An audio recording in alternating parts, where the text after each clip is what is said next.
Assalamualaikum warahmatullahi wabarakatuh. Innal hamdalillah nahmaduhu wa nasta'inuhu wa nastaghfiruh. Wa na'udzu billahi min shururi anfusina wa min sayyiati a'malina. May yahdihillahu fala mudilla lahu wa may yudlil fala hadiya lahu. Wa asyhadu an la ilaha illallah wahdahu la syarika lahu wa asyhadu anna Muhammadan 'abduhu wa rasuluh sallallahu alaihi wa ala alihi wa ashabihi wattabi'in wa man tabi'ahum bi ihsanin ila yaumiddin wa sallama tasliman katsira amma ba'd. Ikhwani fid din wa akhwati fillah rahimani wa rahimakumullah. Kita melanjutkan mengkaji sebuah risalah yaitu Al-Ilaj bir-Ruqa minal Kitabi wa Sunnah, terapi pengobatan dengan ruqyah dari Al-Kitab dan dari As-Sunnah, karya Syekh Dr. Sa'id bin Ali bin Wahab Al-Qahtani rahimahullah ta'ala.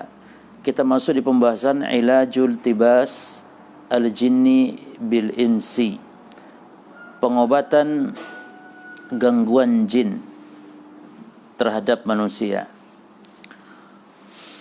Pembahasan sebelumnya telah kita bacakan adalah pengobatan sihir, baik sebelum terjadinya sihir dan setelah terjadinya. Yang kedua pengobatan ain, ya, ilaj al-ain. Demikian pula pembahasan tentang ain dibahas tentang sebelum terjadi dan setelah terjadinya. Nah, sekarang yang ketiga, ilaj iltibas al-jin bil insi. Ilajul iltibas al-jinni bil insi, pengobatan gangguan, terapi gangguan jin, ya, terhadap manusia. Berkata al-muallif rahimahullah ta'ala, ilajul masru'i alladhi yadkhulu bihi al-jinniyu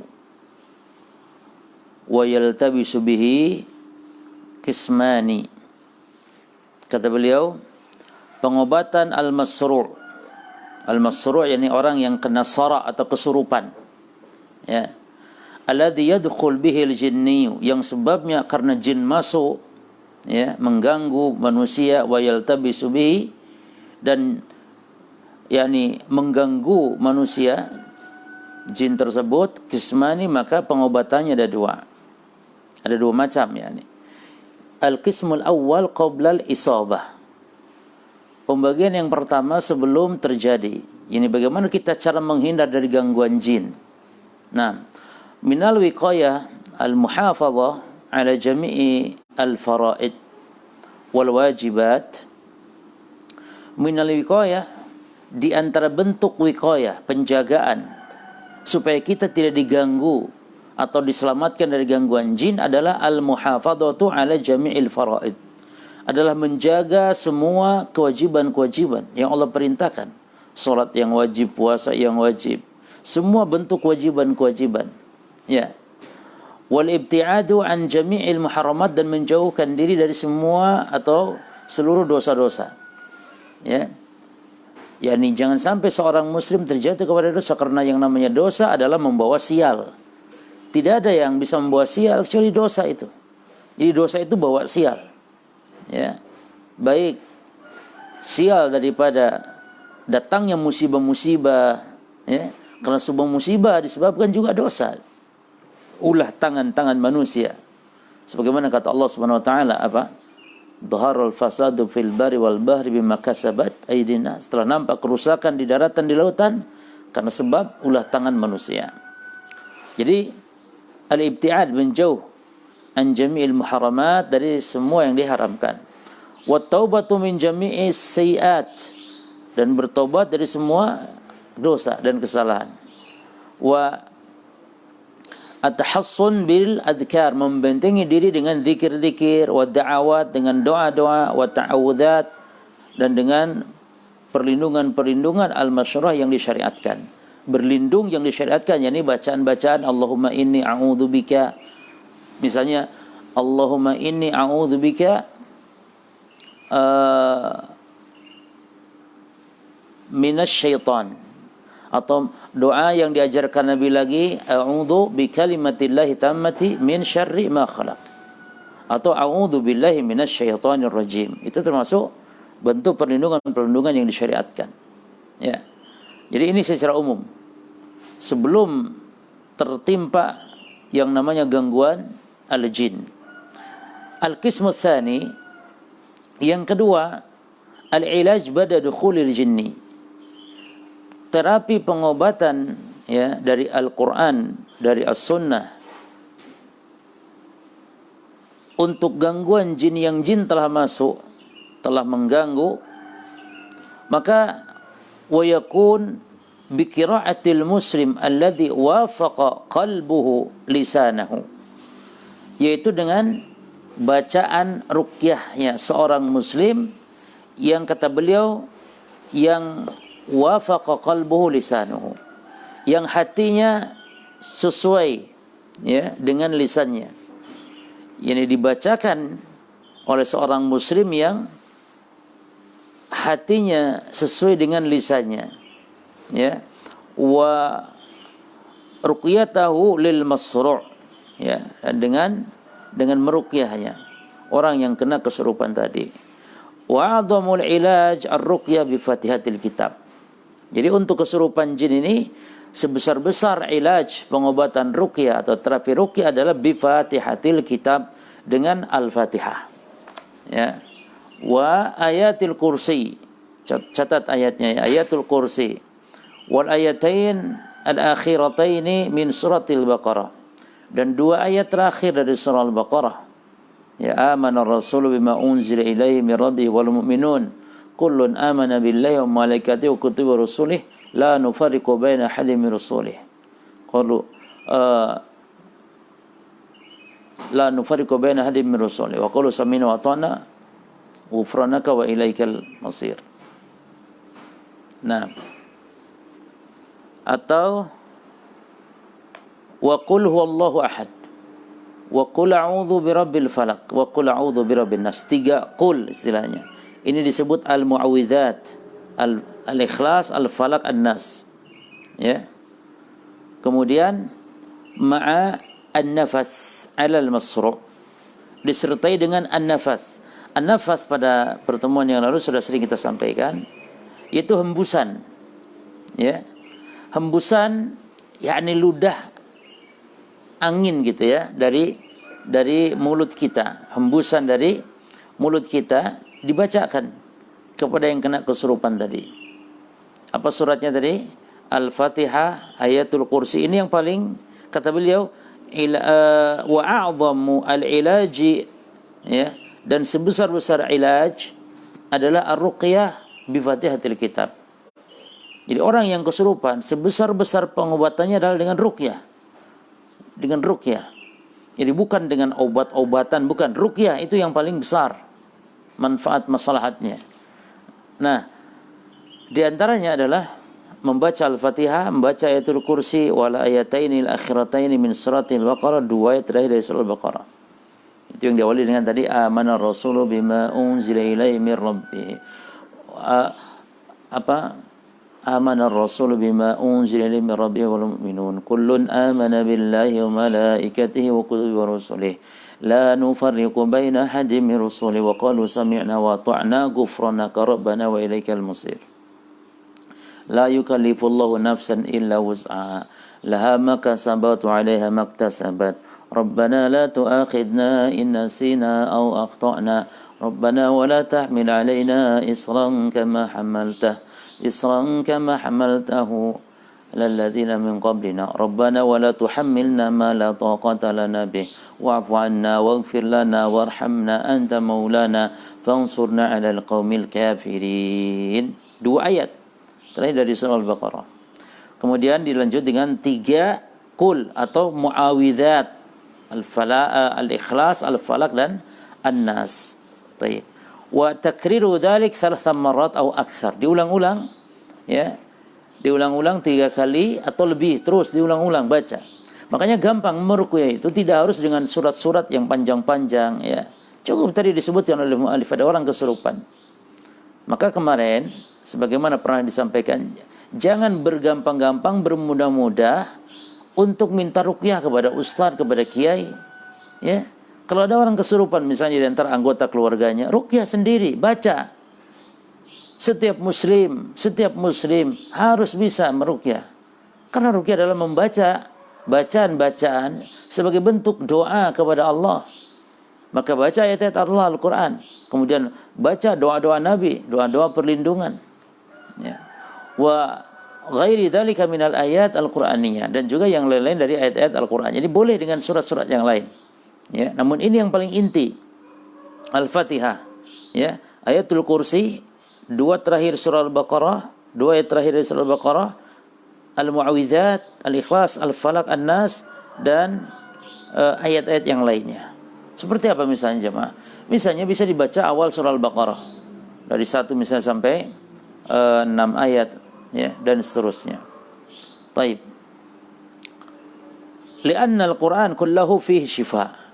Karena Al-Quran semuanya adalah syifa, penyembuh, penawar, obat Al-Quran itu. Ini semuanya, ini enggak dipilih-pilih. Semuanya syifa.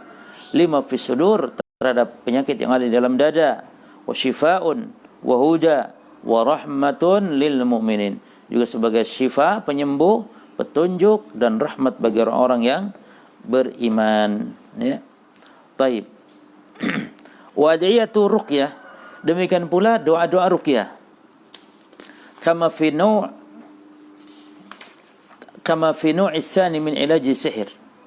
Sebagaimana pada pembahasan sihir di jenis yang kedua. Yani pengobatan sihir setelah sihir terjadinya disebutkan di situ. Nah, dilihat kembali ya. Dilihat kembali di pembahasan yang bagian kedua dan ketiga. Karena sihir itu pengobatan sihir yang pertama kan dicari tempatnya, itu yang paling abdul. Kalau memang tahu tempatnya, kalau tidak tahu baru dibacakan ruqyah dan doa-doa perlindungan, doa-doa dari Nabi sallallahu alaihi wasallam. Wala budda fi hadzal ilaj min amrayni. Namun pengobatan kesurupan ini perlu 2 perkara yang diperhatikan, atau harus diperhatikan 2 perkara. Ya. Al-awwal min jihatil masru'. Yang pertama dari arah atau dari sisi orang yang kena kesurupan. Apa yang diperhatikan? Biquwwati nafsih. Ya. Harus kuat jiwanya. Ya. Harus kuat jiwanya. Jadi orang yang kerasukan itu harus menguatkan jiwanya, wasidqi tawajjuhihi ila Allah, dan jujur dalam menghadap dia kepada Allah Subhanahu wa taala. Yani keyakinan harus betul-betul total. Yakin bahwasanya Allah Subhanahu wa taala sang penyembuh. Allah yang menurunkan penyakit, Allah yang menyembuhkan. Kita harus yakin itu. Wa ta'awwud, ya, as-sahih alladhi qad tawatta alaihi al-qalb wal lisan. Senantiasa juga berlindung dengan perlindungan yang benar, yang sesuainya antara al-qalbu wal lisan, antara hati dan lisan. Artinya jemaah sekalian, jangan sampai lisan kita ngomong berlindung kepada Allah, tapi hati kita kepada sesuatu selain Allah Subhanahu wa taala, kepada embah, kepada jin yang menghuni tempat ini dan itu, dan yang semisalnya. Jadi kita harus betul-betul yakin hati kita, lisan kita sama-sama, yakni kita berlindung hanya kepada Allah Subhanahu wa taala. Tapi ini yang pertama. Al-amru tsani, yang kedua, min jihatil mu'alij, dari sisi orang yang mengobati juga. Ya. An yakuna kadzalik, demikian pula harus seperti itu, yakni betul-betul menguatkan jiwanya, jujur dalam menghadapkan diri kepada Allah Subhanahu wa taala, berlindung yang benar dan seterusnya. Fa inna silah bidharibihi. Ini penting, yang mengobati juga penting, karena yang namanya silah, ya. Nah, karena yang namanya senjata itu apa? Tergantung bidharibihi, yang memukulkannya atau yang memegangnya. Nah, fa in udhina fi udhunil masru fa hasan, lianna syaitan yafiru min dzalik. Baik. Dan jika adzan diadzankan gitu ya, di telinganya misalnya orang yang kena kesurupan, maka ini juga baik karena setan lari dari hal tersebut. Jadi setan kalau dibacakan adzan dia lari. Nah, mu'alif mengatakan ini, ayyuhal ikhwazakumullah, ya, disebutkan dalam beberapa kitab-kitab yang membahas masalah ruqyah. dalil secara spesifik ya adzan untuk mengusir yang kesurupan ini tidak ada. Namun dalil secara umum bahwasanya adzan itu bisa mengusir syaitan. Apabila dikumandangkan adzan itu kan setan lari terbirit-birit. Ya, sampai-sampai mahu dzurrat, sampai mereka itu terkentut-kentut, lari. Ketika selesai adzan mereka datang, kan itu dalam hadis. Ya, ketika dikumandangkan iqamah, lari lagi seperti tadi, terbirit-birit sampai terkentut-kentut. Selesai qomat, datang lagi. Nah, datangnya kepada siapa? Ya tentu orang sudah sholat kan. Kalau qomat, langsung sholat, takbiratul ihram, sholat. Nah, di dalam sholat itulah dia menggoda, mengganggu. Sehingga dia mengingatkan, udkur kada, ingatlah ini, ingatlah itu. Ya, demikian. Nah, ini dalil umum. Sehingga para ulama ya, yang mereka meruqyah itu memberi, ya berijtihad bahwasanya termasuk juga kalau diadzankan orang yang kesurupan supaya mengusir syaitan tadi, maka ini juga baik kata beliau.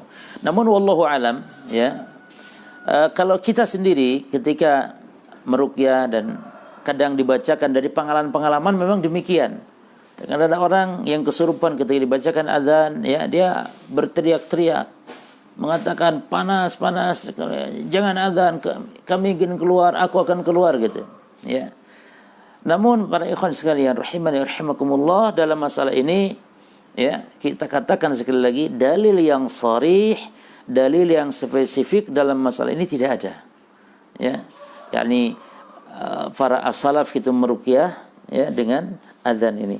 Maka jikalau mencukupkan dengan bacaan-bacaan ruqyah, maka insyaallah itu sudah mencukupi. Ya. Baik. Itulah pembahasan tentang masalah kesurupan. Ya. Jadi sudah kita bahas pengobatan sihir, pengobatan ain, pengobatan kesurupan. Nah, sekarang ilajul amrad an-nafsiyah. Pengobatan penyakit-penyakit jiwa. Ya, penyakit jiwa. Ini juga dibahas oleh beliau. A'dhamul ilaj li amrad an-nafsiyah wa dhiqi as-sadr bi ikhtisarin ma ya'ti. Kata beliau, pengobatan bagi sakit kejiwaan dan sempitnya dada. Jadi orang ini kadang kayak sumpak, ya kayak bingung, galau, ya. Yani kayak seolah jiwanya terganggu, maka secara singkat, secara ringkas sebagaimana berikut kata beliau. Yang pertama, al-huda wat tauhid. Ya. Yang pertama adalah petunjuk dan tauhid. Al-huda wat tauhid. Kama anna dhalal, sebagaimana bahwasa yang namanya kesesatan, wasyirik ya, dan kesyirikan min a'zami asbabi dhiqis sadr. Subhanallah. Jadi pengobatan sempitnya dada, sumpeknya pikiran ini, kacau pikiran, sakit kejiwaan, maka pengobatan yang paling utama adalah petunjuk, al-huda wat tauhid. Petunjuk dan tauhid artinya seorang senantiasa ada di atas jalan hidayah. Bukan orang yang kayak preman, jauh dari agama, tidak. Justru al-huda, petunjuk. Kita memahami sunnah ini di antara sebab lapangnya dada, lapangnya hati. Berapa banyak ayol ikhwah azakumullah, orang-orang yang bergelimang dengan harta, namun penuh dengan dosa dan maksiat, jauh dari agama, jauh dari petunjuk, melakukan kesyirikan, kebidahan, selamanya akan sumpek hidupnya. Ya, di atas bid'ah akan sumpek. Tapi orang setelah memahami sunnah, dia akan tenang. Betapa banyak saudara-saudara kita yang berhijrah, yang dulunya dari pemahaman sesat menyimpang, setelah memahami sunnah tenang hidupnya, mendapatkan kebahagiaan di atas sunnah ini. Karena kata beliau, li anna dhalal wasyirka min a'zami asbab dhiqis sadr. Karena yang namanya kesyirikan, yang namanya kesesatan, penyimpangan dalam agama ini, min a'zami asbab dhiqis sadr, di antara sebab yang paling besar yang menyebabkan seorang hamba sempit dadanya, sumpek, galau pikirannya, tidak ada ketenangan. Ya. Hadal awal. Wasani nurul iman as-sadiq, yaitu cahaya iman, ya, cahaya keimanan yang benar, alladzi yakdhifuhu Allahu fi qalbil 'abdi mal 'amal salih. Cahaya keimanan yang benar, alladzi yakdhifuhu Allah fi qalbil 'abd, yang Allah Subhanahu wa taala tanamkan pada hati seorang hamba, mal 'amal salih, yang disertai dengan amal saleh. Nah, jadi orang yang sakit jiwanya, orang yang galau pikirannya, sempit dadanya, itu rata-rata orang yang jauh dari ibadah. Jauh dari ibadah, jauh dari cahaya iman. Ayyuhal. Maka tidak ada pengobatan terhadap terapi jiwa, kejiwaan, kecuali di atas iman dan amal saleh. Ya, nikmat. Tapi ingat, bukan semata-mata rajin saja ibadah, tidak, tapi ibadah di atas cahaya iman, di atas cahaya petunjuk. Ibadah itu di atas petunjuk, di atas sunnah. Karena justru ibadah yang banyak namun bid'ah akan menggelapkan hati, akan membuat pikiran kita sumpek para jemaah. Tidak ada ketenangan, tidak ada kebahagiaan. Karena bagaimana akan mendapat ketenangan sementara dia bermaksiat kepada Allah dengan melakukan salat yang bid'ah, dengan membaca Al-Quran yang bid'ah, dengan membaca zikir-zikir yang bid'ah, dia bermaksiat hakikatnya kepada Allah. Maka bagaimana Allah akan memberikan ketenangan kepada orang yang berbuat maksiat, yang berbuat dosa dan maksiat, yang ada justru apa? Legamnya wajah, sempitnya hati, dan kacaunya pikiran. Itu bagi ahli bid'ah. Jadi jangan tertipu. Cuman Masya Allah orang ini ibadahnya rajin. Lihat dulu, rajin ibadah di atas sunnah atau di atas bid'ah. Ini yang kadang-kadang kita lalaikan para jemaah. Orang yang penting ayo ibadah sing akeh, sing banyak ibadah loh. Ibadah di atas jalan apa ini ibadah? Betapa banyak orang yang sholat ratusan rakaat, melakukan sholat kebid'ahan. Berapa banyak orang yang melakukan puasa yang bid'ah, membaca Al-Quran dengan tata cara yang bid'ah, berzikir dan seterusnya. Maka ini yang penting. Maka mu'allif mengatakan, as-sani nurul iman as-sadiq alladhi yakdhifuhu Allahu fi qalbil 'abdi ma'al 'amal salih. Cahaya keimanan yang benar yang Allah tanamkan pada hati seorang hamba disertai dengan amal saleh. Kemudian as-salis, yang ketiga dari terapi kejiwaan adalah al-ilmu nafi', yakni ilmu yang bermanfaat. Artinya seorang muslim yang bodoh terhadap agama itu akan rentan terkena sakit jiwa. Ya, orang yang jahil terhadap agama akan rentan terkena penyakit jiwa. Hatinya sumpek karena tidak tahu cara menggapai kebahagiaan, tidak mengetahui bagaimana jalan mendapatkan ketenangan. Ya, maka ilmu nafi dengan ilmu yang bermanfaat, fa kullama tasa ilmul 'abdi, perhatikan, maka setiap kali seorang hamba ilmunya semakin luas, maka insyaraha sadruhu wattasa'a, maka kelapangan hatinya pun semakin luas. Subhanallah.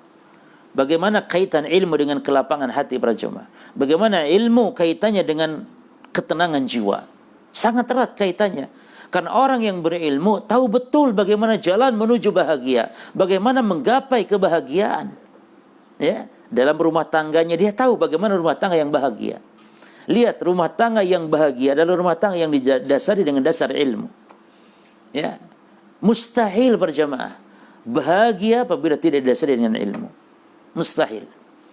Karena kebahagiaan hanya ada dalam hati, dan bagaimana menata hati hanya orang yang berilmu yang bisa mengetahuinya. Ya.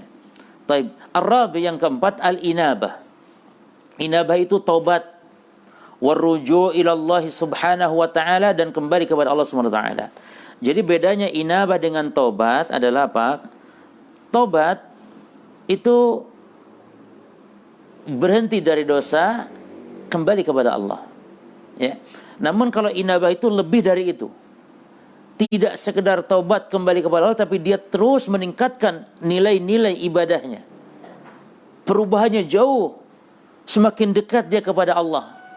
Inabah maknanya orang yang selalu dia kembali kepada Allah ketika berbuat dosa dan kesalahan, tidak melalaikannya. Itu inabah. Ya. Wa mahabbatuhu bikulil qalb. Wa mahabbatuhu bikulil qalbi, dan mencintai Allah subhanahu wa ta'ala, jadi mencintai Allah subhanahu wa ta'ala dengan sepenuh hati. Ya, bi kullil qalbi, dengan sepenuh hati. Wal iqbalu alaihi, dan menghadapkan wajah kita kepada Allah. Wa tana'um bi ibadatihi, dan kita berlezat-lezat ya di dalam kita beribadah, ya, yakni merasa nikmat di dalam kita beribadah. Artinya coba ibadah itu ada orang yang merasa terbebani, masih belum merasakan lezatnya ibadah. Coba kita berusaha bagaimana lezatnya ibadah. Misalnya kalau sholat saja ya, supaya nikmat sholat kita itu maka harus dipersiapkan. Sebelum sholat bagaimana? Sebelum waktunya kita sudah siap-siap, kemudian berwudu dengan sempurna, berangkat ke masjid dengan tumakninah, kemudian di masjid menunggu. Jadi tidak terburu-buru. Kita akan merasakan lezatnya sholat jika demikian.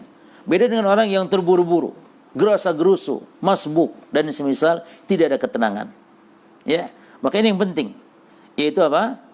Al-iqbal alaihi wa tana'um bi ibadatihi. Ini menghadap kepada Allah dan merasa nikmat, lezat di dalam beribadah kepada Allah.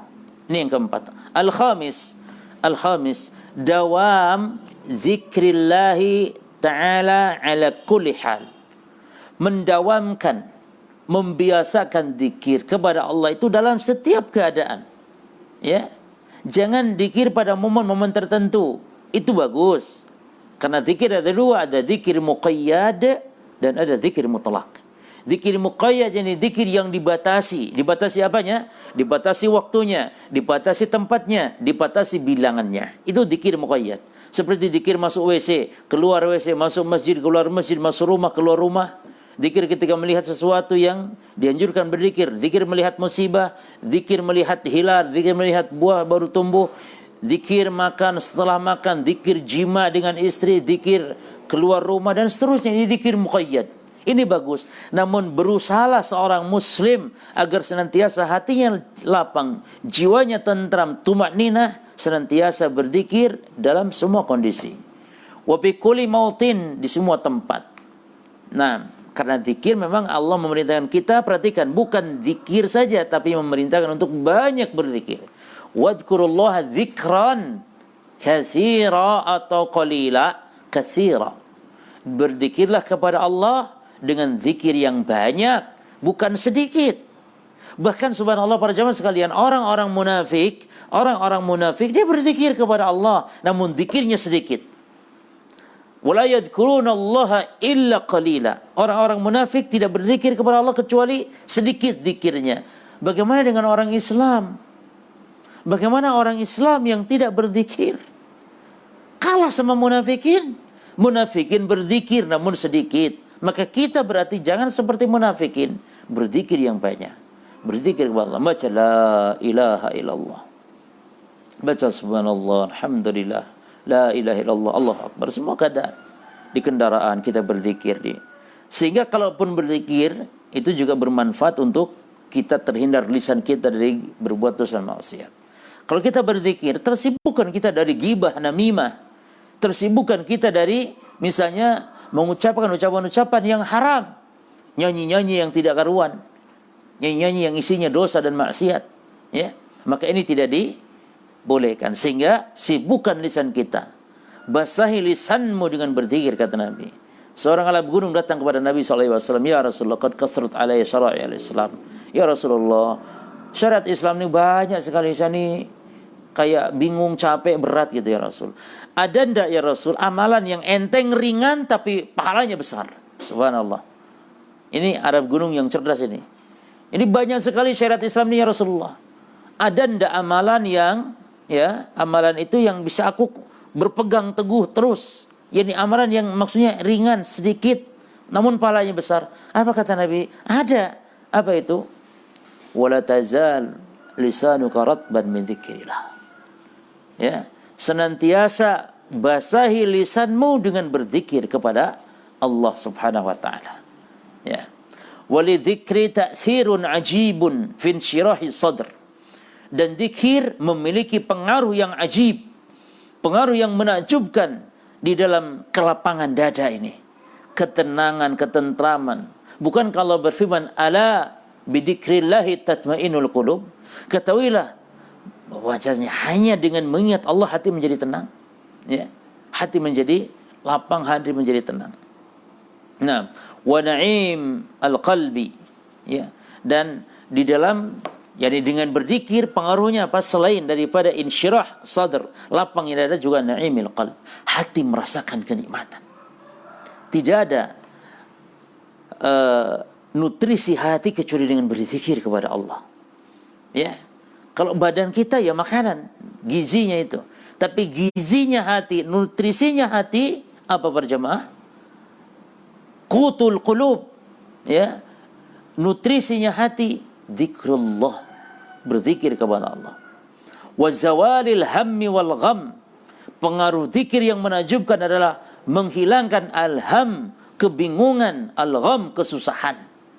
Ya, semua kesumpekan, semua penyakit galau adalah dengan dawamu dzikrillahi azza wa jal fi kulli halin wa fi kulli mautin.